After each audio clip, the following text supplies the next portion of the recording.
It's Steve Fall here on Tank. I'm here with Kelani. Jordan, how are you? I'm great. How are you? I'm doing great. Now, the story is, last year you were here trying to become a WWE superstar, and now you are, and now you're coaching the future. How does that feel?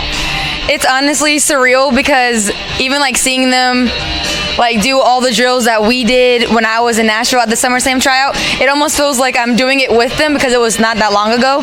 But it's just like rewarding being able to like give back, even though I haven't been doing it that long, if that makes sense. Just like being able to help other people have their lives change, to live their dream, or even if it wasn't their dream, like get a new passion. So as a kid, were you a big fan? I was. So when I watched it a lot growing up with my brothers, but then there was a time like around middle school, high school, I kind of fell off and just focused on gymnastics. But I was very like aware of what was happening.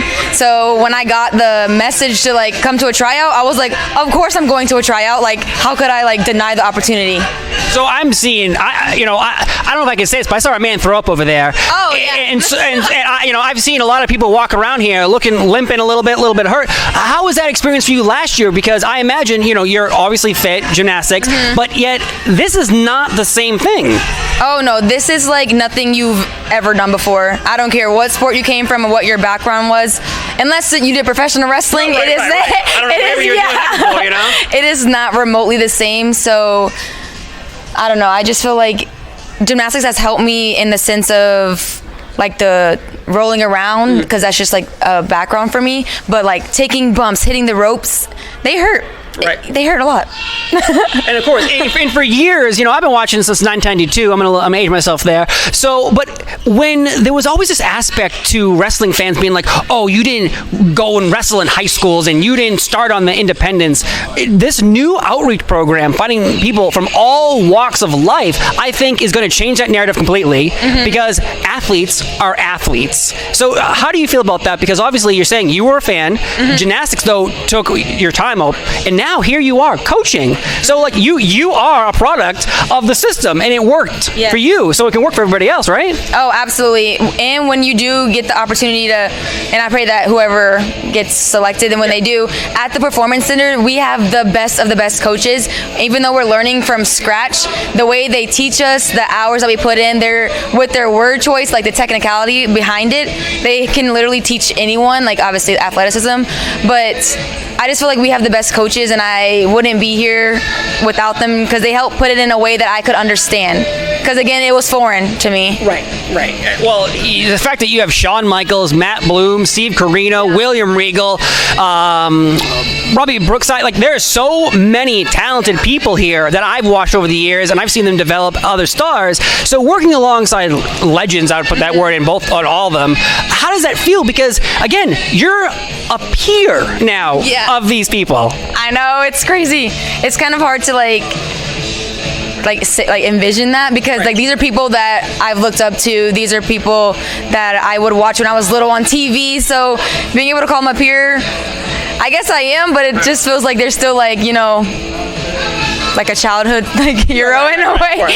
But yeah, I definitely, there's still obviously a way more respect. Like they've done so much for this industry that like paved the way for people like me. So of course, it's crazy. Like I used to dress up as Shawn Michaels as a kid, and dance around and stuff. So every time I'm in like a Zoom call with him, and it's kind of like daunting in my brain. I met him face to face up top, and I was like, "Hey, I'm the guy who always has his baby with him in these Zoom calls because I have 3 children." And he's like, "Oh yeah, the baby guy." And so just hearing that, and the fact that you are working with him, you said it's a little daunting to say that you are a peer.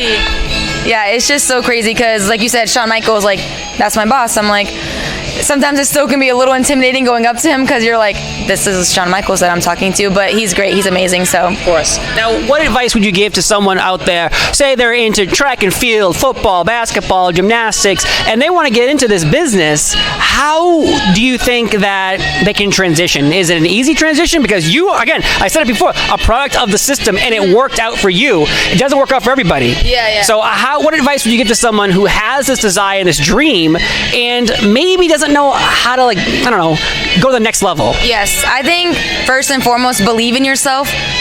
Trust like you said, the system. Trust your coaches, and then there is obviously a lot of physicality. So keep your body in shape, but even more than that, be mentally strong.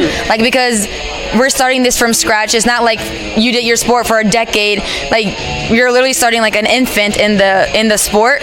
So I would say just be mentally tough, be coachable, bet on yourself, and when we do have like opportunities for open ring, like go to those things, go the extra mile, like show that you want it, because it will pay off.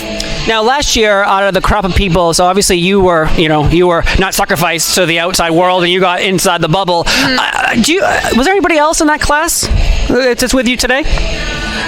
In the Nashville class? Yeah. No, not today. Wow. Like in general, but I'm saying in general. In general. So last year you were in a tryout. So who actually from that tryout? Because I'm seeing like 60 to 90 people here. Did anyone else come forward and get like the tip of the hat and say you're in? Yes. So you're talking about my Nashville tryout. We had 15 people sign. Yep. So 14 of us ended up accepting the opportunity, and they're still at the Performance Center getting better every single day. And then we also had another guy who got an extended tryout, but took everything he learned from the initial tryout and applied it when he went to the extended at the Performance Center. So thankfully I still have all my Nashville friends down at the PC. I don't know if that answered the question, but you did. I was like, you did. I might have worded it improperly. I thought you meant here at the tryout. It was more of a last year you got picked to continue on and move forward and join the company versus some people who didn't. Oh, gotcha. And so the people who move forward with you, are they in the Performance Center? You said 14 of them are. Yes, there are 14. I believe there's 14 of us. Out of how many? At the tryout, I believe we had around 60. Wow. Around 60 people at the tryout. So, as I say to a lot of people, dreams often don't come true, but when they do, you still have to keep working for them. They don't just like lend your lap and then it's yours forever.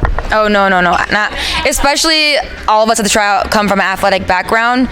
You have to work even harder because this system is designed to get people like moving at a fast pace, so you have to be ready for anything and push yourself the extra mile.